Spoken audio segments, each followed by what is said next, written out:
ಶ್ರೀಗುರುಭ್ಯೋ ನಮಃ. ಹರಿ ಓಂ. ಪ್ರಾಣಾದೇರೀಶಿತಾರಂ ಪರಮಸುಖನಿಧಿಂ ಸರ್ವದೋಷವ್ಯಪೇತಂ ಸರ್ವಾಂತಸ್ಥಂ ಸುಪೂರ್ಣಂ ಪ್ರಕೃತಿಪತಿಮಜಂ ಸರ್ವಬಾಹ್ಯಂ ಸುನಿತ್ಯಂ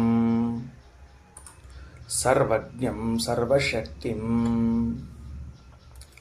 ಸುರಮುನಿಮನುಜಾತ್ಯೈಃ ಸದಾ ಸೇವ್ಯಮಾನಂ ವಿಷ್ಣುಂ ವಂದೇ ಸದಾಹಂ ಸಕಲಜಗದನಾದ್ಯಂತಮಾನಂದದಂ ತಂ. ಗುರುಭ್ಯೋ ನಮಃ. ಭಗವಂತನು ಸರ್ವಾಧಾರನಾಗಿದ್ದಾನೆ, ಸರ್ವರಿಗೂ ಆಶ್ರಯನಾಗಿದ್ದಾನೆ ಎನ್ನುವಂತಹ ವಿಷಯದ ಪಾಠ ಆಗ್ತಾ ಇದೆ. ಭಗವಂತ ಮೂಲ ರೂಪದಲ್ಲಿಯೂ ಸರ್ವರಿಗೂ ಆಧಾರ, ಸರ್ವರಿಗೂ ಆಶ್ರಯನಾಗಿದ್ದಾನೆ. ಅವತಾರ ರೂಪಗಳಲ್ಲಿ ದೇವತೆಗಳಿಗೆ, ಪಿತೃಗಳಿಗೆ, ಮನುಷ್ಯರಿಗೆ, ಪಕ್ಷಿ ಪ್ರಾಣಿಗಳಿಗೆ ಎಲ್ಲರಿಗೂ ಆಧಾರನಾಗಿದ್ದಾನೆ.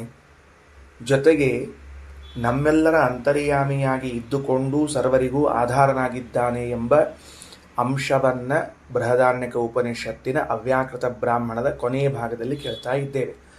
ಅದರಲ್ಲಿ ನಾವು ನಮ್ಮೆಲ್ಲರ ಅಂತರ್ಯಾಮಿಯಾಗಿ ಇದ್ದುಕೊಂಡು ಹೇಗೆ ಎಲ್ಲರಿಗೆ ಆಶ್ರಯನಾಗಿದ್ದಾನೆ ಎನ್ನುವ ಪಾಠವನ್ನು ಮುಗಿಸಿದ್ದೇವೆ. ಅವತಾರ ರೂಪಗಳಲ್ಲಿ ರಾಮಕೃಷ್ಣಾದಿಗಳಲ್ಲಿ ಬಂದು ಯಜ್ಞ, ದಾನ, ಶ್ರಾದ್ದ ಇತ್ಯಾದಿಗಳನ್ನು ಮಾಡಿಸಿ ದೇವತೆಗಳಿಗೆ, ಪಿತೃಗಳಿಗೆ, ಋಷಿಗಳಿಗೆ ಆಧಾರನಾಗಿದ್ದಾನೆ ಮನುಷ್ಯರಿಗೆ ಎಂದು ತಿಳಿದಿದ್ದೇವೆ. ಕೊನೆಯ ಭಾಗದಲ್ಲಿ, ಈಗ ನಾವು ಓದಿದ ಭಾಗದಲ್ಲಿ, ಪರಮಾತ್ಮನು ಮೂಲ ರೂಪದಲ್ಲಿಯೂ ಎಲ್ಲ ದೇವತೆಗಳಿಗೂ ಆಶ್ರಯನಾಗಿದ್ದಾನೆ, ಎಲ್ಲರಿಗೂ ಆಶ್ರಯನಾಗಿದ್ದಾನೆ. ಸ್ಥಾಲಿ ಪುಲಾಕನ್ಯಾಯದಂತೆ ಪಾತ್ರೆಯಲ್ಲಿ ಒಂದು ಅಗಳನ್ನು ಹಿಚಕಿ ನೋಡಿ ಅದು ಅನ್ನ ಆಗಿದೆ ಅಂತಾಗಿಬಿಟ್ರೆ ಎಲ್ಲ ಅನ್ನ ಆಗಿದೆ ಅಂತ ಗೊತ್ತಾಗುವಂತೆ ದೇವತೆಗಳಿಗೆ ಪರಮಾತ್ಮ ಆಶ್ರಯ ಆಗಿರುವ ಅಂಶವನ್ನು ಹೇಳಿ ಹೊರಟಿದ್ದಾರೆ. ಭಾಷ್ಯದಲ್ಲಿ ಏಕೋ ನಾರಾಯಣ ಪೂರ್ವಂ ಆಸೀತ್ ಜಾಯಾಂಸ ಐಚ್ಛತ ವಿದ್ಯಮಾನಾಪಿ ಸದಾ ಭೋಗಾರ್ಥಂ ಪುರುಷೋತ್ತಮ ಅಂತ ವಾಕ್ಯ ಪ್ರಾರಂಭ ಆಗಲಿರ್ತದೆ. 529ನೇ ಪೇಜು. ಮೂಲ ಇದ್ದವರು, ಕನ್ನಡ ಭಾಷಾಂತರ ಇದ್ದವರು 192. ಈ ಎರಡರಲ್ಲೂ ನೋಡ್ಕೊಳ್ರಿ. ಏನಂತಾರ, ಭಗವಂತ ಒಬ್ಬನೇ ಒಬ್ಬ ಇದ್ದ. ಇಲ್ಲಿ ಶಬ್ದ ಹೆಂಗೆ ಹೊಂದಿಸಿದ್ರು, ವ್ಯಾಕರಣ ಹೆಂಗೆ ಹೊಂದಿಸಿದ್ರು, ಅರ್ಥ ಹೆಂಗೆ ಮಾಡಿದ್ರು ಅನ್ನೋದನ್ನು ಆಮೇಲೆ ನೋಡೋಣಂತ. ವಿಷಯ ಏನಿದೆ ಅಂತಂದರೆ, ಪ್ರಳಯ ಕಾಲದಲ್ಲಿ ಭಗವಂತನೊಬ್ಬನೇ ಇದ್ದ. ಆ ಭಗವಂತ ತಾನು ನನಗೆ ಒಬ್ಬಳು ಹೆಂಡತಿಯಾಗಲಿ ಅಂತ ಇಚ್ಛಿಸಿದ. ವಾಸ್ತವಿಕವಾಗಿ ಮಹಾಲಕ್ಷ್ಮಿಯು ಅನಾದಿ ನಿತ್ಯಳಾಗಿದ್ದಾಳೆ. ಭಗವಂತ ಹೆಂಡತಿಯನ್ನು ಇಚ್ಛಿಸಿದ ಅಂದರೆ ಏನು ಅಂದರೆ, ಸಂತಾನೋತ್ಪತ್ತಿಯನ್ನು ಮಾಡುವುದಕ್ಕಾಗಿ, ಗೃಹಸ್ಥ ಧರ್ಮವನ್ನು ಪರಿಪಾಲನೆ ಮಾಡುವುದಕ್ಕಾಗಿ ಹೆಂಡತಿಯನ್ನು ಅಪೇಕ್ಷಿಸಿದ. ಇಷ್ಟೇ ಅರ್ಥ. ಆಮೇಲೆ ಯಾವಾಗ ಅವಳಲ್ಲಿ ಈ ಸಂತಾನೋತ್ಪತ್ತಿ ಕ್ರಿಯೆ ನಡೆಯದೇ ದೂರ ಇರ್ತಾನೋ, ಅಂದರೆ ಆ ಕೆಲಸ ಇಲ್ಲವೋ, ಆಗ ಏಕಃ ನಾರಾಯಣ ಆಸೀತ್ ಅಂತ ಹೇಳಬೇಕು. ಜೊತೆಗೆ ಇದ್ದಾಗ ಇಬ್ಬರೂ ಇದ್ದೇ ಇದ್ರು ಅಂತ. ರಮಮಾಣ, ಆ ಲಕ್ಷ್ಮೀದೇವಿಯ ಜೊತೆಗೆ ರಮಣ ಮಾಡ್ತಾ ಇರುವ ಕಾಲದಲ್ಲಿ ಮಕ್ಕಳಾಗಲಿ ಎಂದು ಅಪೇಕ್ಷೆ ಮಾಡಿದ. ಮಕ್ಕಳಾಗಲಿ ಎಂದು ಅಪೇಕ್ಷೆ ಮಾಡಿದ ಕೂಡಲೇ ಹುಟ್ಟಿದಂಥವರು ಯಾರು ಅಂದರೆ ಚತುರ್ಮುಖ ಬ್ರಹ್ಮದೇವರು ಹಾಗೂ ದೇವತೆಗಳು ಮಕ್ಕಳಾದರು. ಎಂತಹ ಶ್ರೇಷ್ಠವಾದ ಸಂಕಲ್ಪ! ಎಷ್ಟು ಉತ್ತಮರಾದ ಮಕ್ಕಳಾಗಿದ್ದಾರೆ ಅಂದರೆ, ಬ್ರಹ್ಮದೇವರು, ದೇವತೆಗಳೆಲ್ಲ ನನಗೆ ಮಕ್ಕಳಾಗಿ ಬಂದರು ಅಂತ. ಜಾತೆ ಪುತ್ರೆ ವಿತ್ತಮ ಇಚ್ಛತ, ಮಕ್ಕಳಾದ ಮೇಲೆ ನನಗೆ ಸಂಪತ್ತು ಬರಲಿ, ಹಣ ಬರಲಿ ಅಂತ ಅಪೇಕ್ಷೆ ಮಾಡಿದ ಕೂಡಲೇ ಭೂತಾನಿ ಅಂಡಂ ತಥೋಭವತ್, ಪಂಚಭೂತಗಳು ಹಾಗೂ ಬ್ರಹ್ಮಾಂಡ ಭಗವಂತನ ಸಂಪತ್ತಾಯಿತು. ಅಂಡಸ್ಯ ಅಂತಸ್ತು ಇಮೇ ಲೋಕಾಹ, ಬ್ರಹ್ಮಾಂಡದ ಒಳಗಿನ ಈ ಲೋಕಗಳೂ ಆದವು. ಅದಾದ ಮೇಲೆ ಕುರ್ಯಾಂ ಕರ್ಮ ಚ ಐಚ್ಛತ, ಕರ್ಮೇತಿ ಚೈಚ್ಛತ, ನಾನು ಕರ್ಮ ಮಾಡಬೇಕು ಅಂತ ಅಪೇಕ್ಷೆ ಮಾಡಿದ. ತತಸ್ತು ಕೃತವಾನ್ ಯಜ್ಞಂ, ಕರ್ಮ ಮಾಡಬೇಕು ಅಂತ ಅಪೇಕ್ಷೆ ಮಾಡಿ ಯಜ್ಞವನ್ನು ಮಾಡಿದ. ಯಾರಿಗೋಸ್ಕರ ಮಾಡಿದ ಯಜ್ಞವನ್ನು?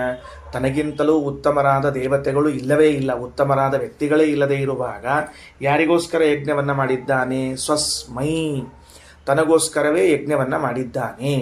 ತಾನಾದರೂ ಪರಿಪೂರ್ಣನಾಗಿದ್ದಾನೆ. ಆಹುರಾತ್ಮೇತಿ ತಂ ದೇವಂ ಪೂರ್ಣತ್ವಾತ್ ವಿಷ್ಣುಮವ್ಯಯಂ, ತಾನು ಸ್ವತಃ ಪೂರ್ಣನಾಗಿದ್ದಾನೆ. ಯಾವುದೇ ಪ್ರಯೋಜನದ ಇಚ್ಛೆಯಿಂದ ಯಜ್ಞವನ್ನು ಮಾಡಿಕೊಂಡದ್ದಲ್ಲ, ಪೂರ್ಣನಾಗಿದ್ದಾನೆ. ದೇವತೆಗಳಿಗೂ ಆಧಾರನಾಗಿದ್ದಾನೆ ಎಂಬ ಅಂಶವನ್ನು ತಿಳಿಸಿಕೊಡುವುದಕ್ಕಾಗಿ ಯಜ್ಞವನ್ನು ಮಾಡಿದ. ಆಹುರಾತ್ಮೇತಿ ತಂ ದೇವಂ ಪೂರ್ಣತ್ವಾತ್ ವಿಷ್ಣುಮವ್ಯಯಂ ತಸ್ಮಾತ್ ಯದಿ ಅದ್ಯಾಪಿ ಕಾಮಿ ತಸ್ಮಾತ್ ಅದ್ಯಾಪಿ ಯಃ ಕಾಮಿ ಸಹ್ಯೇತಾವಂತಮಿಚ್ಛತಿ. ಇಷ್ಟು ಹೇಳಿಬಿಟ್ಟು ಉಪನಿಷತ್ತು ಒಂದು ಕಡೆಗೆ ನಿಲ್ತದೆ, ಭಾಷ್ಯದಲ್ಲೂ ಒಂದು ಕಡೆಗೆ ನಿಲ್ಲಿಸ್ತಾರೆ. ಪರಮಾತ್ಮನು ಹೆಂಡತಿಯಾಗಬೇಕು, ಮಕ್ಕಳಾಗಬೇಕು, ಸಂಪತ್ತಾಗಬೇಕು, ಕರ್ಮ ಮಾಡಬೇಕು ಅಂತ ಇಷ್ಟನ್ನು ಬಯಸಿದನಲ್ಲ ಅನ್ನುವುದಕ್ಕೆ ಇವತ್ತಿಗೆ ನಾವೂ ಕೂಡ ಅಷ್ಟನ್ನೇ ಬಯಸುತ್ತೇವೆ.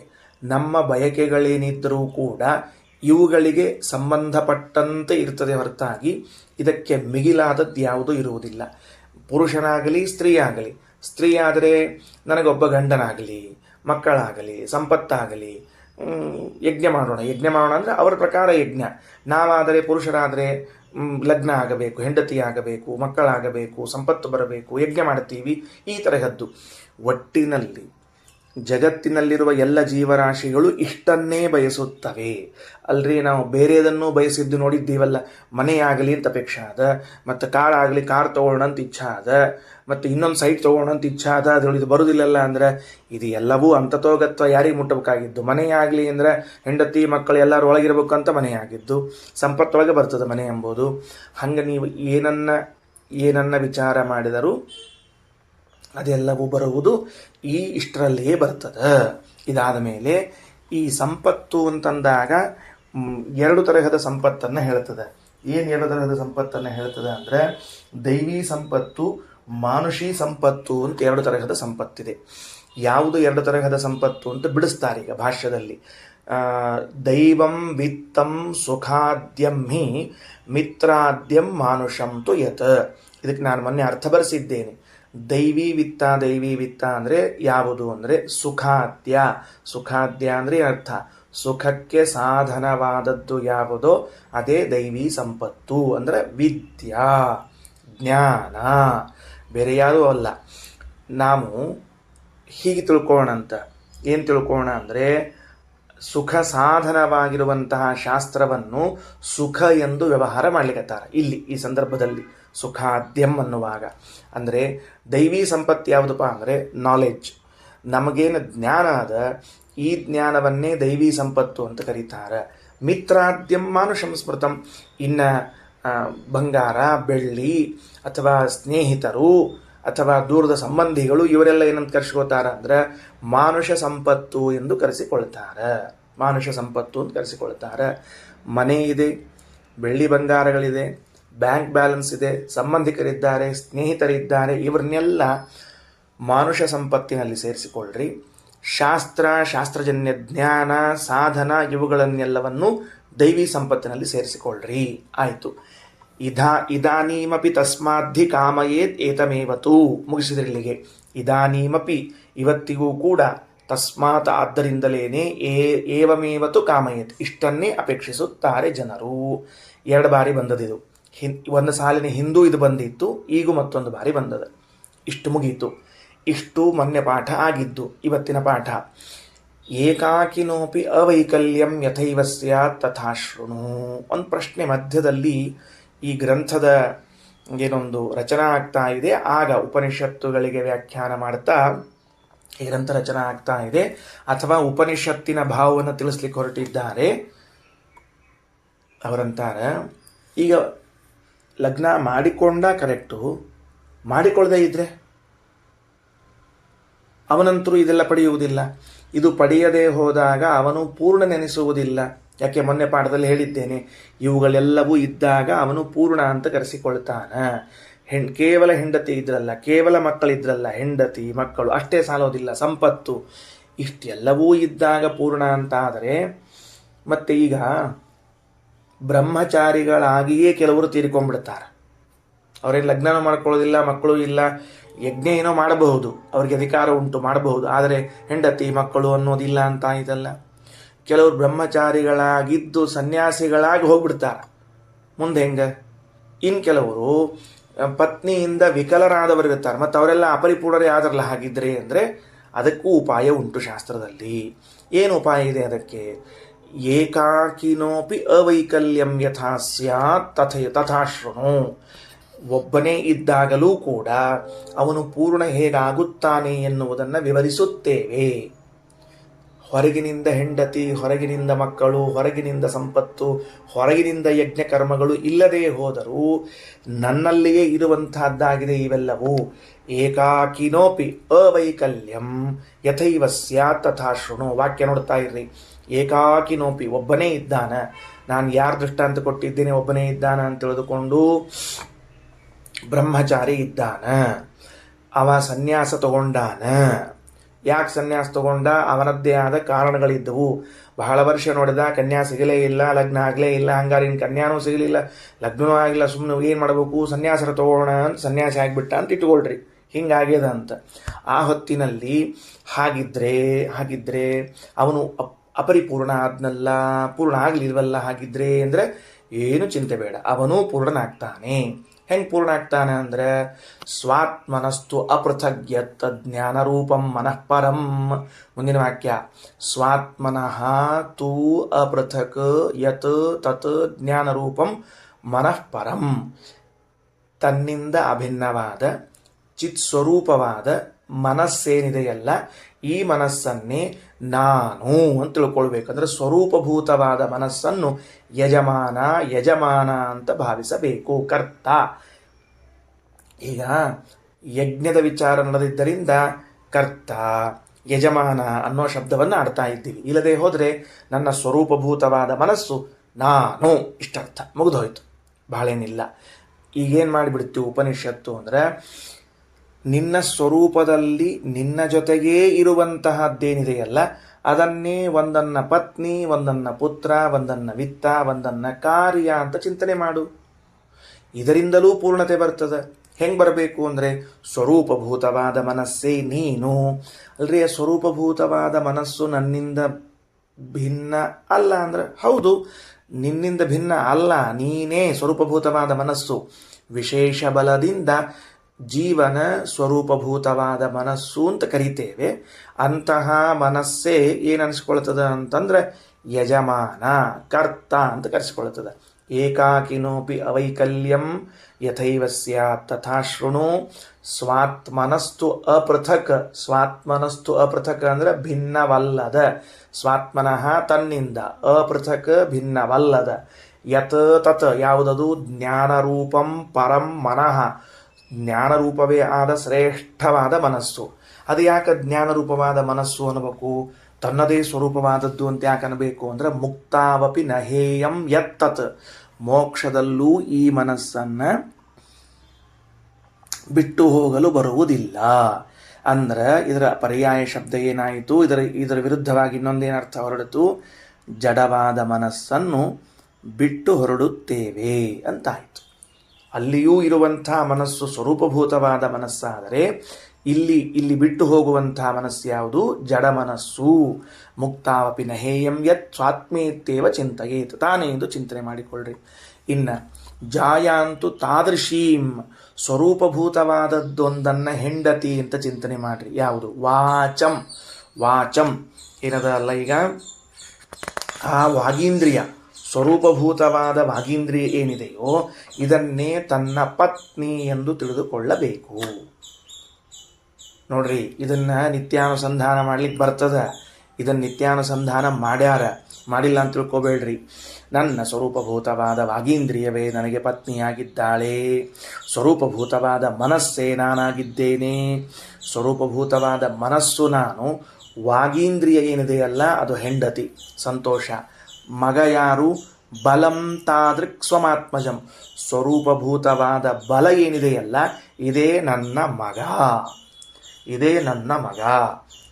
ಈಗ ಇನ್ನೊಂದು ಅಂಶ ಸೇರಿತಿವಾಗ, ಸ್ವರೂಪದಲ್ಲಿ ಇಷ್ಟು ದಿವಸ ಸಾಮಾನ್ಯವಾಗಿ ಕೇಳಿ ನಮಗೆ ಅಭ್ಯಾಸ ಆಗಿ ಇದ್ದದ್ದು ಸಚ್ಚಿದಾನಂದ ಸ್ವರೂಪ ಅಂತ ತಿಳ್ಕೊಂಡಿದ್ವಿ ನಾವು.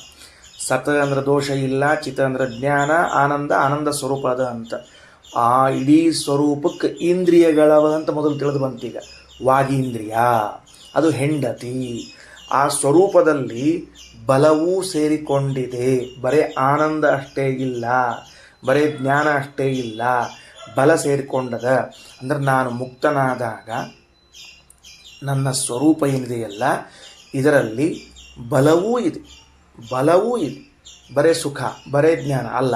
ಆ ಬಲ ಏನಿದೆಯಲ್ಲ ಅದು ನನ್ನ ಮಗ, ನನ್ನ ಪುತ್ರ. ಈಗೊಂದು ಅರ್ಥಾನುಸಂಧಾನ ಚಂದಾತು.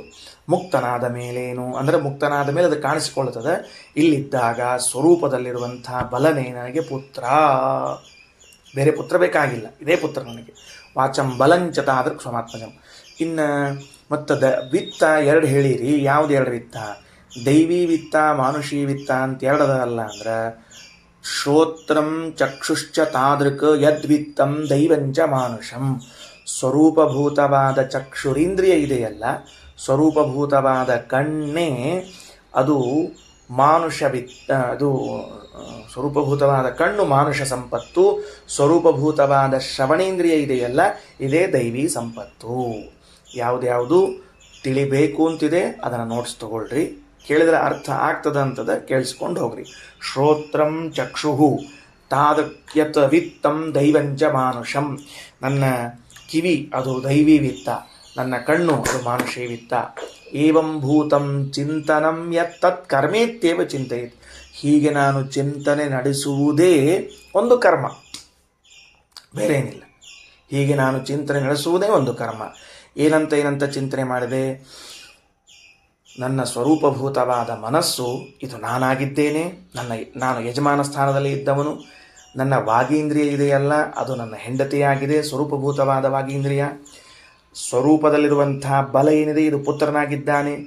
ನನ್ನ ಶ್ರವಣೇಂದ್ರಿಯ ಏನಿದೆ ಸ್ವರೂಪಭೂತವಾದದ್ದು ಅದು ನನಗೆ ದೈವವಿತ್ತ ಅಂತ ಕರೆಸಿಕೊಂಡದ. ಕಣ್ಣೇನಿದೆಯಲ್ಲ ಇದು ಮಾನುಷವಿತ್ತ ಅಂತ ಕರೆಸಿಕೊಂಡದ. ಈ ರೀತಿಯಾಗಿ ನಾನೇನು ಚಿಂತನೆ ಮಾಡ್ತಾ ಇದ್ದೀನಿ ಇದೇ ಒಂದು ಯಜ್ಞವೆನಿಸಿಕೊಂಡಿದೆ. ಏತತ್ ಷಟ್ಕಂಚ ಹರಯೇ ಸರ್ವೇಶಾಯ ಸಮರ್ಪಯೇತ.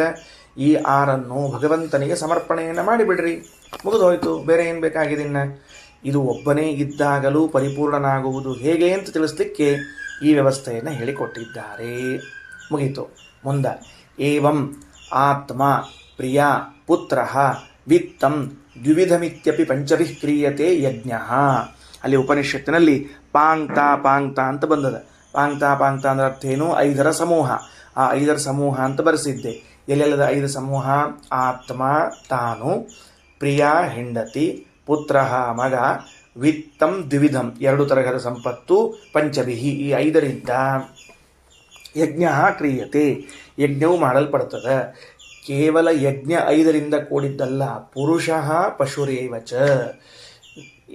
ಯಾರ್ಯಾರು ಪುರುಷರು ಅಂತಿದ್ದಾರೆ ಲೋಕದಲ್ಲಿ ಅವರೆಲ್ಲರೂ 5. ಪುರುಷ ಅಂದರೆ ಗಂಡಸು ಅಂತಲ್ಲ, ಜೀವ ಅವರಿದ್ದಾರೆ. ಅವರು 5ರಿಂದ ಯಜ್ಞಕ್ಕೆ ಬೇಕಾದ ಪಶುಗಳಿವೆಯಲ್ಲ ಅವುಗಳೂ ಕೂಡ ಏನಾಗ್ತಾವ 5ರಿಂದಲೇ ಇರುವಂತಹದ್ದು, 5ರಿಂದ ಕೂಡಿಕೊಂಡದ್ದು. ಹೆಂಗ? ಮಾತಾ ಪಿತೃಭ್ಯಾಮ್ ಅನ್ನೇನ ತಯೋ ಪೂರ್ವೇಣ ಕರ್ಮಣ ಜನ್ಯಸ್ಯ ಕರ್ಮಣ ಚೈವ ಸಾಧ್ಯ ಪಂಚಭಿರೇವತು. ಸೂಕ್ಷ್ಮ ಅಂಶ. ನಾನು ಹುಟ್ಟಲಿಕ್ಕೆ 5 ಕಾರಣ ಅಂತ ತಿಳಿಸಿಕೊಡ್ತಿದ್ದಾರೆ. ಸಿಂಪಲ್ಲಾಗಿ ತಂದೆ ತಾಯಿಗಳಿಬ್ಬರು ಎಂಬುದು ಇರಲೇಬೇಕು. ಅವರು ಅವರ್ಜನೀಯರು, ಬಿಡ್ಲಿಕ್ಕೆ ಬರೋದಿಲ್ಲ, ತಂದೆ ತಾಯಿಗಳು. ಆಮೇಲೆ ಅವರು ಭಕ್ಷಿಸಿದ ಅನ್ನ ತಂದೆ ತಿಂದ ಅನ್ನ. ಮಾತಾ ಪಿತೃಭ್ಯಾಮ್ ಅನ್ನೇನ 3 ಆಯಿತು. ತಯೋ ಪೂರ್ವೇಣ ಕರ್ಮಣ. ಓಹೋ, ನಾನು ಹೀಗೆ ಹುಟ್ಟಲಿಕ್ಕೆ ನನ್ನ ತಂದೆ ತಾಯಿಗಳ ಪೂರ್ವ ಕರ್ಮವೂ ಕಾರಣ. ಇಂಥ ಮಗನಾದ ಅಂತ ತಿಳ್ಕೊಂಡು ಹೇಳಿ ಪಾಪ ಕೆಲವು ಮಕ್ಕಳು ನೋಡಿ ಬಾಯಿ ಬೆಳ್ಕೋತಿರ್ತಾರೆ ನೋಡ್ರಿ, ಎಂಥ ಮಗ ಹುಟ್ಟಿಬಿಟ್ಟಪ್ಪ ನನಗೆ ಅಂತ ತಿಳ್ಕೊಂಡು ಅಂತಿರಂಗಿಲ್ಲ. ಅದಕ್ಕೆ ಅಂಥ ಪುಣ್ಯ ಮಾಡಿದ್ದೆಪ್ಪ ನೀನು, ಏನು ಮಾಡ್ಲಿಕ್ಕೆ ಬರ್ತದೆ ಇನ್ನು? ಅದಕ್ಕೆ ಪೂರ್ವೇಣ, ಅದಕ್ಕೆ ಹೇಳಿದರು ಪೂರ್ವೇಣ ಕರ್ಮಣ. ಯಾಕೆ ಈ ಮಾತನ್ನು ಹೇಳ್ತಿದ್ದೀನಿ ಅಂದರೆ, ಅಂಗರಾಜನಿಗೆ ವೇನನೆಂಬುವಂಥ ಮಗ ಹುಟ್ಟಿದ ಅಂತ ಹೇಳುವ ಕಾಲದಲ್ಲಿ ಶ್ರೀಮದಾಚಾರ್ಯರು ಭಾಗವತ ತಾತ್ಪರ್ಯದಲ್ಲಿ ಈ ಮಾತುಗಳನ್ನು ಕೊಡುತ್ತಾರೆ.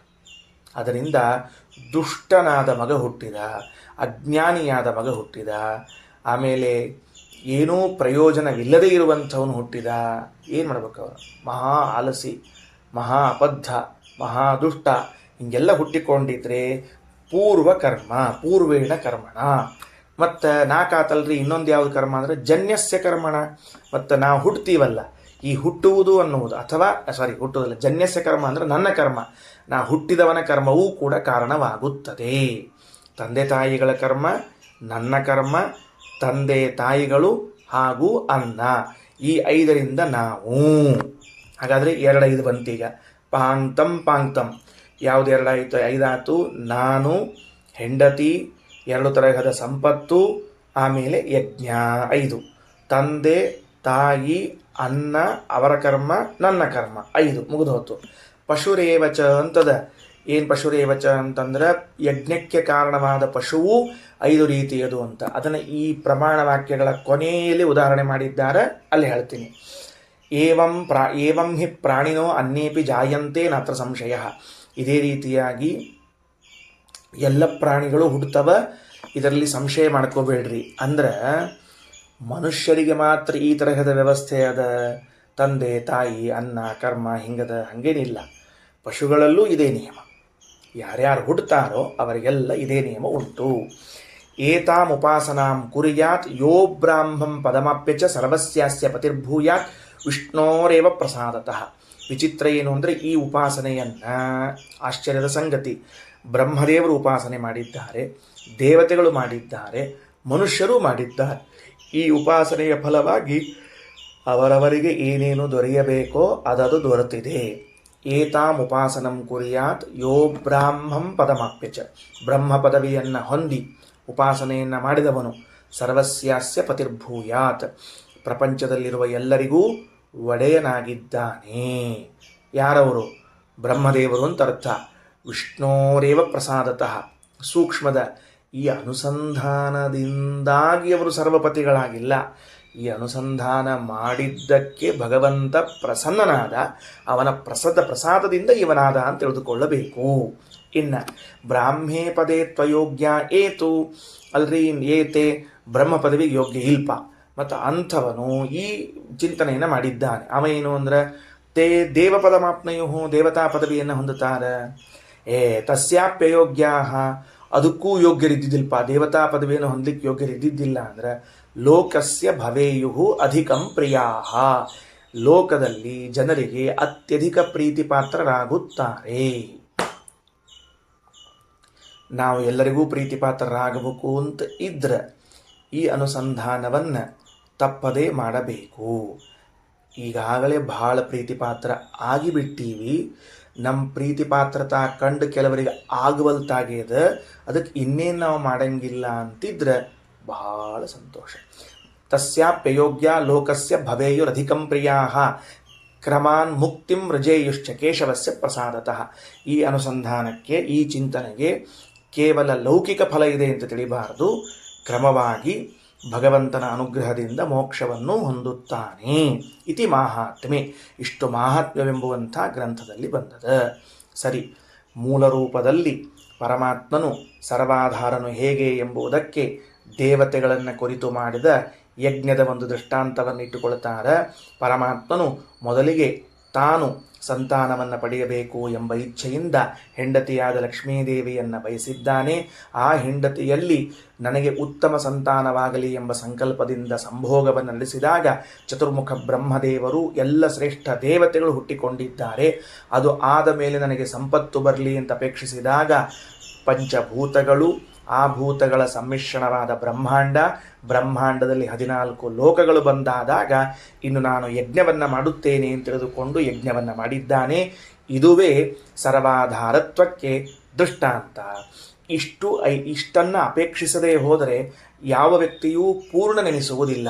ಹೆಂಡತಿ, ಮಕ್ಕಳು, ದೈವಿ ವಿತ್ತ, ಮಾನುಷವಿತ್ತ, ಯಜ್ಞ, ಈ 5 ಅಪೇಕ್ಷಿಸದೇ ಹೋದರೆ ಅವನು ಪೂರ್ಣ ನೆನೆಸುವುದಿಲ್ಲ ಅಂತಂದಾಗ ಏಕಾಕಿಗಳಾದವರು ಏನು ಮಾಡಬೇಕು ಅಂತ ಹೇಳಿದ್ರೆ ಸ್ವರೂಪಭೂತವಾದ ಮನಸ್ಸೇ ಯಜಮಾನ, ಸ್ವರೂಪಭೂತವಾದ ವಾಗೀಂದ್ರಿಯವೇ ಪತ್ನಿ, ಸ್ವರೂಪದಲ್ಲಿರುವಂತಹ ಬಲವೇ ಪುತ್ರ, ಸ್ವರೂಪದಲ್ಲಿರುವಂತಹ ಶ್ರವಣೇಂದ್ರಿಯವೇ ದೈವಿ ವಿತ್ತ, ಚಕ್ಷುರೇಂದ್ರಿಯವೇ ಮಾನುಷಿ ವಿತ್ತ, ಇದರ ಚಿಂತನವೇ ಯಜ್ಞ. ಹೀಗೆ ಚಿಂತನೆ ನಡೆಸಿರುವಂತಹ ಬ್ರಹ್ಮದೇವರು ಸರ್ವಲೋಕಾಧಿಪತಿಗಳು, ದೇವತೆಗಳು ಸ್ವಸ್ವಲೋಕಾಧಿಪತಿಗಳು, ಮನುಷ್ಯರು ಲೋಕದಲ್ಲಿದ್ದ ಜನರಿಗೆ ಪ್ರಿಯ. ಹೀಗೆ ಐಹಿಕ ಸಂಪತ್ತಿನೊಂದಿಗೆ ಭಗವಂತನ ಅನುಗ್ರಹದಿಂದ ಮೋಕ್ಷವೆಂಬುವಂತಹದ್ದು ಸಿಗುತ್ತದೆ. ಇತಿ ಮಾಹಾತ್ಮ್ಯ ಗ್ರಂಥದ ವಿಷಯ ಮುಗಿತು. ನೆಕ್ಸ್ಟು ಅವಿಶೇಷೇಣ ಅನ್ಯತ್ ಸ್ಯಾದಿತಿ ಛನ್ನಪಿ ನ ವಿಂದೇತ್. ಅಲ್ರಿ, ಮತ್ತು ಇಷ್ಟ ಅಪೇಕ್ಷೆ ಮಾಡ್ತಾನೆ ಮನುಷ್ಯ, ಬೇರೆದನ್ನು ಅಪೇಕ್ಷೆ ಮಾಡೋದಿಲ್ಲ ಅಂದರೆ ನೋಡು, ನನಗೆ ಇಂಥದ್ದು ಬೇಕು ಇಂಥದ್ದು ಬೇಡ ಅಂತ ಏನೂ ಹೇಳಂಗಿಲ್ಲ. ಏನನ್ನ ಬಯಸ್ತಾನ ಅವು ಯಾವುದೂ ಸಿಗಂಗಿಲ್ಲ ಅವನಿಗೆ. ಯಾಕಂದ್ರೆ ತಥೋ ಅನ್ಯಸ್ಯ ಅಭಾವಾತ್, ಇವುಗಳನ್ನು ಬಿಟ್ಟರೆ ಇನ್ನೊಂದು ಇಲ್ಲವೇ ಇಲ್ಲ. ಯಾವುದಿಲ್ಲ? ಹೆಂಡತಿ, ಮಕ್ಕಳು, ಸಂಪತ್ತು, ತಾನು, ಕರ್ಮ, ಇವನ್ ಬಿಟ್ರೆ ಅದ ಏನು ಲೋಕದಲ್ಲಿ ಇನ್ಯಾವುದೂ ಇಲ್ಲ. ನೋಡ್ರಿ, ಅವಿಶೇಷೇಣ ಅನ್ಯತ್ ಸ್ಯಾದಿತಿ ಇಚ್ಛನ್ನಪಿ, ಅವ ಏನು ಸಂಕಲ್ಪ ಮಾಡಿಕೊಂಡಿಲ್ಲ. ಹೆಂಡತಿ ಸಿಗಲಿ, ಮಕ್ಕಳು ಸಿಗಲಿ, ಸಂಪತ್ತು ಸಿಗಲಿ ಅಂತೇನು ಸಂಕಲ್ಪ ಮಾಡಿಲ್ಲ. ಯಾವುದೇ ವಿಶೇಷಣಗಳನ್ನು ಕೊಟ್ಟಿಲ್ಲ. ಅದ್ಮೇಲೆ ಬೇರೆದೇನಾದರೂ ಸಿಗುತ್ತದೇನು ಅಂದ್ರೆ ಸಿಗುವುದೇ ಇಲ್ಲ. ಯಾಕೆ? ಇರೋದೇ ಇಷ್ಟವ, ಬೇರೆದು ಹೆಂಗೆ ಸಿಗಬೇಕು? ಬೇರೆದೇನೂ ಸಿಗುವುದಿಲ್ಲ. ಕೆಲವು ಅಂಗಡಿಗೆ ಹೋಗಿರ್ತೀರಿ, ಆ ಅಂಗಡಿ ಒಳಗೆ ಇರೋದ 4-5 ಬಟ್ಟೆ ಇರ್ತಾವೆ, ಬೇರೆ ಬಟ್ಟೆ ಇರಂಗೆ ಇಲ್ಲ. ಅವ ಹೊಳ್ಳೆ ಅದ 5 ಬಟ್ಟಿನ 4 ಸಲ ತೋರಿಸ್ತಾನವ. ಅಲ್ಲೋ ಬೇರೆ ತೋರ್ಸನ್ನೆಲ್ಲ ಅಂದ್ರೆ ಇರೋವ ಇಷ್ಟವ, ತಗೊಳ್ರಿ ಬಿಡ್ರಿ ಅಂತಾನವ. ಅಷ್ಟೇ ವಿಷಯ. ನಮ್ಮದಲ್ಲೂ ಇರೋದು ಇಷ್ಟೇ ಅದ, ಅದರಿಂದ ಅಷ್ಟನ್ನೇ ತಗೊಳ್ಬೇಕು ಅಂತ ಆಯಿತು. ಇದಾದ ಮೇಲೆ ಆತ್ಮಶಬ್ದಕ್ಕೆ ಎಷ್ಟು ಅರ್ಥಗಳಿವೆ ಅಂತ ತಿಳಿಸಿ ಹೊರಡ್ತಾರೆ. ಏನಂತ ಅಂದ್ರೆ, ಆತ್ಮ ಅಂತನ್ನೋ ಶಬ್ದಕ್ಕೆ ಚಿಂತನೆ ಅಂತ ಅರ್ಥ ಹೇಳಿದ್ರಿ. ಈಗ ಏನಂತ ಹೇಳಿದ್ರು? ಆತ್ಮೈವ ಸ್ಯಾತ್ ಅಂತ ಬಂದಾಗ ಚಿಂತನೆ ಅಂತ ಹೇಳಿಬಿಟ್ರು. ಏವಂಭೂತಂ ಚಿಂತನಂ ಯತ್ತತ್ ಕರ್ಮೇತ್ತೇವ ಚಿಂತೆಯೇತ್ ಅಂತ ತಿಳಿದುಕೊಂಡು, ಈ ರೀತಿಯಾಗಿ ಯಾರು ಮನಸ್ಸಿನಿಂದ ಚಿಂತಿಸುತ್ತಾರೋ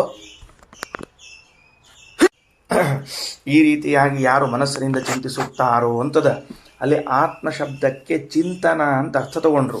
ಹೆಂಗೆ ಬಂತು ಅಂದರೆ, ಆತ್ಮ ಮನಶ್ಚಿಂತನಂಚ ಶೇಮುಷಿ ಬುದ್ಧಿರಿತ್ಯಪಿ ಏಕಾರ್ಥವಾಚಕಾದಿಶ್ಚ ಮನೀಷಾ ತಪ ಇತ್ಯಪಿ ಇದು ಶಬ್ದತತ್ವೇ. ಆಚಾರ್ಯರ ಕಾಲದಲ್ಲಿ ಉಪಲಬ್ಧವಿದ್ದ ಡಿಕ್ಷನರಿಯನ್ನು ತೆಗೆದು ಹೇಳ್ತಾರೆ. ಆತ್ಮ, ಮನಸ್ಸು, ಚಿಂತನ, ಶೇಮುಷಿ, ಬುದ್ಧಿ, ಧಿ, ಮನೀಷಾ, ತಪಸ್ಸು ಇವೆಲ್ಲವೂ ಏಕಾರ್ಥವಾಚಕವೆನಿಸಿಕೊಳ್ಳುತ್ತವೆ. ಮುಗಿತು. ಇನ್ನು ಬೃಹತ್ ಶ್ರುತಿ ಅಂತ ಒಂದು ವೇದ ಭಾಗ. ಅಲ್ಲೇನು ಹೇಳ್ತದೆ? ಸರ್ವಾಶ್ರಯಂಚ ಪಿತರಂ ಸರ್ವೇಷಾಮಧಿಕಂ ಗುಣೈಃ ಅವಿದಿತ್ವಾ. ಭಗವಂತನು ಗುಣಗಳಿಂದ ಅತ್ಯಧಿಕನಾಗಿದ್ದಾನೆ, ಎಲ್ಲರಿಗಿಂತಲೂ ಗುಣಗಳಲ್ಲಿ ಅತ್ಯಧಿಕನಾಗಿದ್ದಾನೆ. ಜೊತೆಗೆ ಸರ್ವರಿಗೂ ಆಶ್ರಯನಾಗಿದ್ದಾನೆ, ಸರ್ವರಿಗೂ ತಂದೆ ಎನಿಸಿದ್ದಾನೆ ಎಂದು ತಿಳಿಯದೆ, ಅವಿದಿತ್ವ ತಿಳಿಯದೆ, ಮಹತ್ ಪುಣ್ಯಂ ಕೃತ್ವ ದೊಡ್ಡ ಪುಣ್ಯ ಕಾರ್ಯವನ್ನು ಮಾಡಿದ್ದಾನೆ.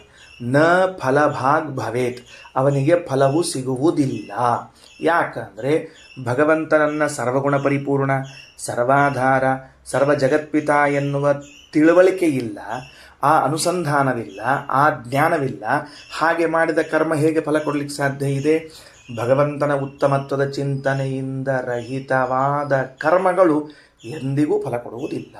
ತಥಾ ಜ್ಞಾತ್ವಾ ಹರಿಣ್ಯಸ್ತು ಕುರಿಯಾತ್ ಕರ್ಮ ಸದೋದಿತಂ. ಹಾಗೆ ತಿಳಿದು ಯಾರು ವೇದೋಕ್ತವಾದ ಕರ್ಮಗಳನ್ನು ಸದಾ ಮಾಡ್ತಾನೋ ಅನಂತ ಫಲವಾನ್ ಸಸ್ಯಾತ್ ಪ್ರಾಪ್ನೋತಿ ಚ ಮನೋಗತಂ. ಅನಂತ ಫಲವನ್ನು ಹೊಂದುತ್ತಾನೆ, ಮನಸ್ಸಿನಲ್ಲಿದ್ದದ್ದೆಲ್ಲವನ್ನು ಹೊಂದುತ್ತಾನೆ. ಇತಿ ಬೃಹತ್ಶ್ರುತೌ. ಇದು ಯಾಕೆ ಹೇಳಬೇಕಾಯಿತು? ಶಾಸ್ತ್ರಜ್ಞಾನವಿಲ್ಲದ, ಅಪರೋಕ್ಷ ಜ್ಞಾನವಿಲ್ಲದ ವ್ಯಕ್ತಿಗಳು ಮಾಡಿದ ಕರ್ಮಗಳು ಪೂರ್ಣ ಫಲದಾಯಕವಲ್ಲ, ಅಕ್ಷಯ ಫಲದಾಯಕವಲ್ಲ ಅಂತ ಹಿಂದೆ ಉಪನಿಷತ್ನಲ್ಲಿ ಬಂದಿತ್ತಲ್ಲ, ಅದರ ವಿವರಣೆಯನ್ನು ಕೊಟ್ಟಿದ್ದಾರೆ. ತಿಳಿದು ಮಾಡಿದಾಗ ಫಲ ಹೆಚ್ಚು, ಭಗವಂತನನ್ನು ತಿಳಿದು ಮಾಡಿದಾಗ ಫಲ ಹೆಚ್ಚು.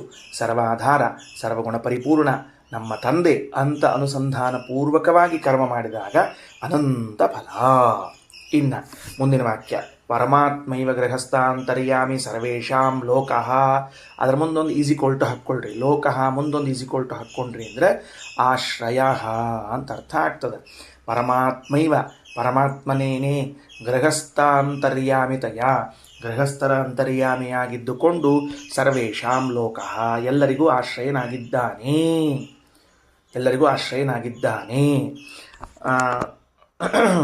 ದೇವರಿಗೆ ನಾವು ಎಷ್ಟು ಥ್ಯಾಂಕ್ಸ್ ಹೇಳಬೇಕು?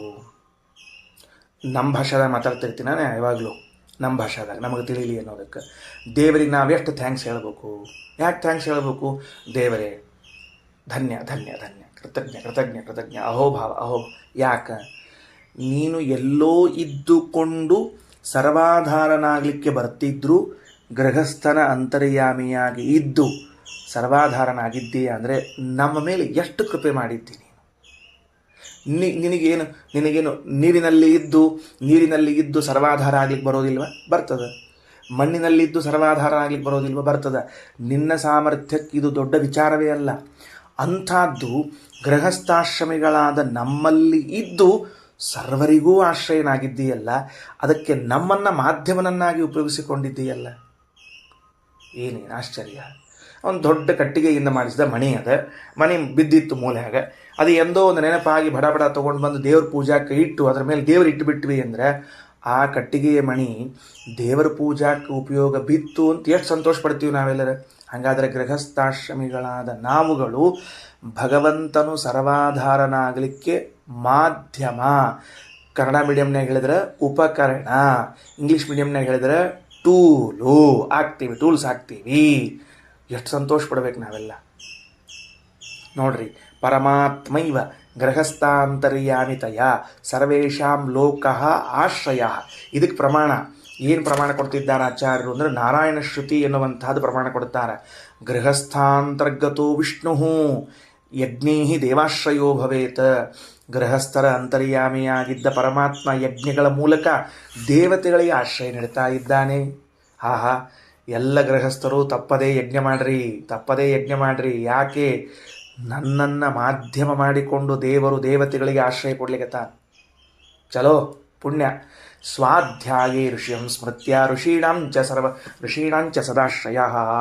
ಸ್ವಾಧ್ಯಾಯೇ ವೇದಾಧ್ಯಯನವನ್ನು ಮಾಡುವ ಮೂಲಕ ಋಷಿ ಸಂಸ್ಮೃತ್ಯ ಋಷಿಗಳ ಸ್ಮರಣೆಯನ್ನು ಮಾಡ್ತಾ ಇರುವಾಗ ಋಷೀಣಾಂಚ ಸದಾಶ್ರಯ, ಋಷಿಗಳಿಗೂ ಯಾವಾಗಲೂ ಆಶ್ರಯನಾಗಿದ್ದಾನೆ. ಸ್ವಾಧ್ಯಾಯಾತ್ ಶ್ರಾದ್ದತಶ್ಚೈವ ಪಿತೃಣಾಂ. ಸರಿನಾ? ಅನ್ನದಾನತಃ, ಶ್ರಾದ್ದದಿಂದ ಪಿತೃಗಳಿಗೆ, ಗೊತ್ತಾಯ್ತಿಲ್ಲೋ? ಶ್ರಾದ್ದದಿಂದ ಪಿತೃಗಳಿಗೆ. ಅನ್ನದಾನತಃ ಮನುಷ್ಯಾದೇಹೆ, ಅನ್ನದಾನ ಮಾಡುವ ಮೂಲಕವಾಗಿ ಮನುಷ್ಯರಿಗೆ ಏನಾಗ್ತಾನೆ? ಸರ್ವಾಧಾರನಾಗಿದ್ದಾನೆ. ಅತಃ ವೇತ್ತಿ ಯಯೇವಂ ಸತತಂ ಗೃಹಿ. ಹೀಗೆ ಗೃಹಸ್ಥಾಶ್ರಮಿಯಾದವನು ತಿಳಿದು ಸ್ವಸ್ಯ ಅಂತರ್ಯಾಮಿಣಂ ವಿಷ್ಣು, ನನ್ನ ಅಂತರ್ಯಾಮಿಯಾಗಿರುವಂತಹ ಪರಮಾತ್ಮನೂ ಇಷ್ಟೆಲ್ಲ ಜನರಿಗೂ ಕೂಡ ಆಶ್ರಯನಾಗಿದ್ದಾನೆ ಅಂತ ತಿಳಿದು ಸುರಾದೀನ್ ಪೂಜೆಯೇ ತಥಾ, ಅದೇ ಶ್ರದ್ಧೆಯಿಂದ ದೇವತೆಗಳನ್ನು, ಪಿತೃಗಳನ್ನು, ಮನುಷ್ಯರನ್ನು ಆರಾಧಿಸಬೇಕು, ಪೂಜಿಸಬೇಕು. ಯಜ್ಞ ಮಾಡಲಿಕ್ಕೆ ಹೊರಟಿದ್ದೇವೆ ಬಿಡ್ರಿ, ಶ್ರಾದ್ದ ಮಾಡಲಿಕ್ಕೆ ಹೊರಟಿದ್ದೇವೆ. ಈಗ ಪ್ರತಿ ಅಮಾವಾಸ್ಯ ತರ್ಪಣವನ್ನು ಕೊಡುತ್ತಾರೆ ಅಧಿಕಾರಿಗಳು, ಅಥವಾ ಪರ್ವಕಾಲಗಳಲ್ಲಿ ಕೊಡುತ್ತಾರೆ. ಕೊಡುವಾಗ ಇಷ್ಟು ದಿವಸ ನಮ್ಮ ಪಿತೃಗಳು ಅಂತ ಇತ್ತು ಅಲ್ವಾ, ನಮ್ಮ ಪಿತೃಗಳಿಗೆ ಕೊಡ್ತೀವಿ ಅಂತ. ಈಗ ಹೆಚ್ಚಿಂದೇನು ಸೇರಿಸಬೇಕು? ನನ್ನಲ್ಲಿದ್ದ ಪರಮಾತ್ಮ ಪಿತೃಗಳಿಗೆ ಈ ಮೂಲಕವಾಗಿ ಆಶ್ರಯನಾಗಿದ್ದಾನೆ ಅಂತ ಒಂದು ಚಿಂತನೆ ಮಾಡಿ ತರ್ಪಣವನ್ನು ನೀಡಬೇಕು. ಏನಿಡಬೇಕು? ಈ ಮೂಲಕವಾಗಿ ಭಗವಂತ ನನ್ನ ಅಂತರ್ಯಾಮಿಯಾಗಿದ್ದು ಪಿತೃಗಳಿಗೆ ಆಶ್ರಯನಾಗಿದ್ದಾನೆ. ಆ ಅನುಸಂಧಾನಕ್ಕೂ ಇದಕ್ಕೂ ವ್ಯತ್ಯಾಸದ. ಆ ಅನುಸಂಧಾನಕ್ಕೂ ಈ ಅನುಸಂಧಾನಕ್ಕೆ ವ್ಯತ್ಯಾಸದ, ನೆನಪಿಟ್ಟುಕೊಳ್ರಿ. ಉಳಿದು ಬಿಟ್ಬಿಡ್ರಿ. ಸಂಧ್ಯಾ ವಂದನೆ ಮಾಡೋ ಕಾಲಕ್ಕೆ ಅರ್ಘ್ಯ ಪ್ರದಾನ ಮಾಡ್ತಿರ್ತೀರಿ. ಅರ್ಘ್ಯ ಪ್ರದಾನ ಮಾಡುವುದು ಸೂರ್ಯನಿಗೆ, ಸೂರ್ಯಾಂತರ್ಗತನಾದ ಭಗವಂತನಿಗೆ ಅಂತ ಇಟ್ಕೊಳ್ರಿ. ಸೂರ್ಯನಿಗೆ ಕೊಡುವಾಗ ಓಹೋ, ನನ್ನಲ್ಲಿದ್ದ ಪರಮಾತ್ಮ ಅರ್ಘ್ಯ ಪ್ರದಾನದ ಮೂಲಕವಾಗಿ ಸೂರ್ಯನಿಗೆ ಆಶ್ರಯನಾಗಿದ್ದಾನೆ, ಸರ್ವಾಧಾರನಾಗಿದ್ದಾನೆ. ಇದೆಲ್ಲ ನಮ್ಮ ಜೀವನದಲ್ಲಿ ಬರಬೇಕು ಅನ್ನೋದಕ್ಕೆ ಉಪನಿಷತ್ತು ತಿಳಿಸಿಕೊಡುತ್ತದೆ. ಹಿಂಗೆ ಅನುಸಂಧಾನದಿಂದಲೇ ಪೂಜಾ ಮಾಡಬೇಕು ಅಂತ ಹೇಳ್ತದೆ. ಸ್ವಸ್ಯ ಅಂತರ್ಯಾಮಿಣಂ ವಿಷ್ಣುಂ ಸುರಾದೀನ್ ಪೂಜೆಯೇ ತಥಾ. ಹೌದು, ಬರೇ ನಮಗೆ ಮಾಡ್ರಿ ಅಂತ ಹೇಳಿಗತ್ತೀರಿ. ಅವರೇನು ಫಲ ಕೊಡ್ತಾರಂತ ಹೇಳೇ ಇಲ್ಲಲ್ಲ ಅಂದ್ರೆ ತಸ್ಯ ಅವಿನಾಶಮಿಚ್ಛಂತಿ ಸ್ವಾಶ್ರಯಸ್ಯ ಯಥಾ ಸುರಾಗ. ದೇವತೆಗಳೇ ಮೊದಲಾದವರು ಹೀಗೆ ಅನುಸಂಧಾನ ಮಾಡಿ ಕರ್ಮ ಮಾಡುವ ವ್ಯಕ್ತಿಗೆ ಅವಿನಾಶಂ, ಎಂದೂ ಅವನಾಶ ಆಗಬಾರದು, ಅವನಿಗೆ ಕೆಟ್ಟದ್ದಾಗಬಾರದು, ಅಮಂಗಳ ಆಗಬಾರದು ಅಂತ ಅವರ ಅಪೇಕ್ಷೆ ಪಡುತ್ತಾರೆ. ಹೇಗೆ ನಮಗೆಲ್ಲ ಅನ್ನ ಹಾಕಿದ ರಾಜನನ್ನೋ ಯಜಮಾನನನ್ನೋ ಅನ್ನದಾತ ಸುಖೀ ಭವ, ನಮ್ಮ ರಾಜ ಕ್ಷೇಮದಿಂದ ಇರಲಿ ಅಂತ ನಾವು ಅಪೇಕ್ಷೆ ಪಡುತ್ತೀವೋ ಆ ರೀತಿಯಾಗಿ ತದೇತತ್ ಸರ್ವಶಾಸ್ತ್ರೇಷು ಋಷಿ ಸಂಘೈ ವಿಚಾರಿತಂ. ಇದುವೇ ಎಲ್ಲ ಶಾಸ್ತ್ರಗಳಲ್ಲೂ ಕೂಡ ಋಷಿಗಳ ಸಂಘ, ಋಷಿಗಳ ಗುಂಪಿನಿಂದ ವಿಚಾರಿಸಲ್ಪಟ್ಟದ, ಅಂದರೆ ಮೀಮಾಂಸಾ ಮಾಡಲ್ಪಟ್ಟದ. ಮುಗೀತು ಅಲ್ರಿ. ನೀವ್ಯಾಕೆ ನಮ್ಮ ಅಂತರ್ಯಾಮಿಯಾದ ಪರಮಾತ್ಮ ಅಂತೀರಿ? ನಾನೇ ಮಾಡಿದ್ದೀನಿ ಅಂತ ಯಾಕೆ ಅನ್ನಬಾರ್ದು? ಸರಳವಾಗಿ ದೇವತೆಗಳಿಗೆ ನಾನೇ ಯಜ್ಞ ಮಾಡಿ ಆಶ್ರಯ ಕೊಟ್ಟೀನಿ, ಪಿತೃಗಳಿಗೆ ನಾನೇ ಶ್ರಾದ್ದ ಮಾಡಿ ಆಶ್ರಯ ಕೊಟ್ಟೀನಿ ಅಂತ ಯಾಕೆ ಅನ್ನಬಾರದು? ಈ ನಿಮ್ಮ ದೊಡ್ಡಿಸ್ತನ ಏನು ಅಂದರೆ ದೇವರು ದೇವರು ಅಂತ ಅನ್ನೋದಕ್ಕಾಗಿ ಎಲ್ಲ ಕಡೆಗೆ ದೇವರನ್ನ ತೂರಿಸ್ತಿದ್ದೀರಿ, ನನ್ನೊಳಗೂ ದೇವರನ್ನು ತೂರಿಸಿ ದೇವರೇ ಮಾಡಿದ ಅಂತ ಯಾಕೆ ಅನ್ಬೇಕು? ಅದರ ಬದಲಿಗೆ ನಾನೇ ಮಾಡಿದ್ದೇನೆ ಅಂದರೆ ಅನ್ನಬಹುದು. ಒಂದೊಮ್ಮೆ ನೀನು ಸಮರ್ಥನಾಗಿದ್ದರೆ ಮುಂದಿನ ವಾಕ್ಯ ನೋಡ್ರಿ. ನರಾಣಾಂ ಆಶ್ರಯಾ ದೇವಾ ನ ದೇವಾನಾಂ ನರಃ ಕ್ವಚಿತ್. ನಮ್ಮೆಲ್ಲರಿಗೂ ಆಶ್ರಯವನ್ನು ನೀಡ್ತಾರ ದೇವತೆಗಳು. ನರಃ ದೇವಾನಾಂ ಆಶ್ರಯ ಕ್ವಚಿದಪಿ ನ. ಯಾವ ದೇಶ ಕಾಲಗಳಲ್ಲೂ ಕೂಡ ಮನುಷ್ಯನು ದೇವತೆಗಳಿಗೆ ಆಶ್ರಯ ಕೊಟ್ಟಿದ್ದಾನೆ ಅಂತ ಆಗೇ ಇಲ್ಲ, ಕಂಡೇ ಇಲ್ಲ. ಪುರಾಣ ಅಂತದ ನಾನು ಬಹಳಷ್ಟು ಹುಡುಕಿ ನೋಡೀನಿ, ವೇದ ಅಂತದ ನಾನು ಬಹಳಷ್ಟು ಹುಡುಕಿ ನೋಡೀನಿ. ಭಾರತದಲ್ಲಿ ಬೇಡ, ನಿಮ್ಮ ವಿದೇಶಗಳಲ್ಲಿ ನೋಡ್ರಿ, ವಿದೇಶಗಳಲ್ಲಿ ಬೇಡ, ಬೇರೆ ಲೋಕಗಳಲ್ಲಿ ನೋಡ್ರಿ, ಎಲ್ಲಿಯೂ ಕೂಡ ಮನುಷ್ಯನು ದೇವತೆಗಳಿಗೆ ಆಶ್ರಯ ಕೊಟ್ಟಿದ್ದಾನೆ ಅಂತ ಇಲ್ಲಿಯವರೆಗೆ ದಾಖಲೆ ಇಲ್ಲ. ವಿಪರೀತವಾಗಿ ದೇವತೆಗಳೇ ಮನುಷ್ಯರಿಗೆ ಆಶ್ರಯ ನೀಡಿದ್ದಾರೆ ಅಂತದ. ಎಷ್ಟು ಆಶ್ಚರ್ಯ ಇಲ್ಲ ಆದರೂ. ಅಂದಮೇಲೆ ನರಾಣಾಮಾಶ್ರಯ ದೇವಾಹ ನ ದೇವಾನಾಂ ನರಃ ಕ್ವಚಿತ್ ನರಾಣಾಂಚ ಸುರಾಣಾಂಚ ಗತಿರೇಕೋ ಜನಾರ್ದನ. ಹಾಗಾದರೆ ದೇವತೆಗಳಿಗೆ ಆಶ್ರಯ ಕೊಟ್ಟವನು ಯಾರು? ಏಕಃ ಗತಿ ಜನಾರ್ದನ, ಪರಮಾತ್ಮ ಒಬ್ಬನೇ. ಮತ್ತು ನಮಗೂ ದೇವರೇ. ಹಾಗಾದ್ರೆ ಹೆಂಗೆ ತಿಳ್ಕೋಬೇಕು ಅಂದ್ರೆ, ನಮಗೂ ದೇವತೆಗಳಿಗೂ ಮುಖ್ಯಾಶ್ರಯನಾದವನು ಪರಮಾತ್ಮ, ಅವನೊಬ್ಬನೇ. ದೇವತೆಗಳಿಗೆ ಆಶ್ರಯನಾದವನು ಪರಮಾತ್ಮ. ದೇವತೆಗಳೂ ಹೌದು, ಪರಮಾತ್ಮನೂ ಹೌದು. ದೇವತೆಗಳು ಅಮುಖ್ಯವಾಗಿ, ಪರಮಾತ್ಮ ಮುಖ್ಯವಾಗಿ ಆಶ್ರಯ ಹೌದು. ಆದ್ದರಿಂದ ಈ ಅವ್ಯಾಕೃತ ಬ್ರಾಹ್ಮಣದ ಕೊನೆಯ ವಾಕ್ಯದಲ್ಲಿ ಗೃಹಸ್ಥರ ಅಂತರ್ಯಾಮಿಯಾಗಿದ್ದು ಪರಮಾತ್ಮನೇ ಎಲ್ಲರಿಗೂ ಆಧಾರನಾಗಿದ್ದಾನೆ ಅಂತೆ ಅರ್ಥೈಸಬೇಕೇ ಹೊರತಾಗಿ ಗೃಹಸ್ಥನೇ ದೇವತೆಗಳಿಗೆ ಆಶ್ರಯ ಕೊಟ್ಟ ಅಂತ ಅರ್ಥೈಸಬಾರದು. ಯಾಕ? ಸಾಮರ್ಥ್ಯ ಇಲ್ಲ. ಇಷ್ಟು ವಿಷಯ. ನರಾಣಾಮಾಶ್ರಯ ದೇವಾಹ ನ ದೇವಾನಾಂ ನರಃ ಕ್ವಚಿತ್ ನರಾಣಂಚ ಸುರಾಣಂಚ ಗತಿರೇಕೋ ಜನಾರ್ದನ. ಇನ್ನು ಇದಿಷ್ಟು ಮುಗಿಸಿದರು. ಇಲ್ಲಿಗೆ ಒಂದು ಅರ್ಥ ಮುಗೀತು. ಈಗ ಉಪನಿಷತ್ತು ನಾವು ಏನು ಓದಿಕೊಂಡು ಬಂದಿವಿ ಅಂತ ತಿಳ್ಕೊಳ್ರಿ. ಏನು ಬಂದದ?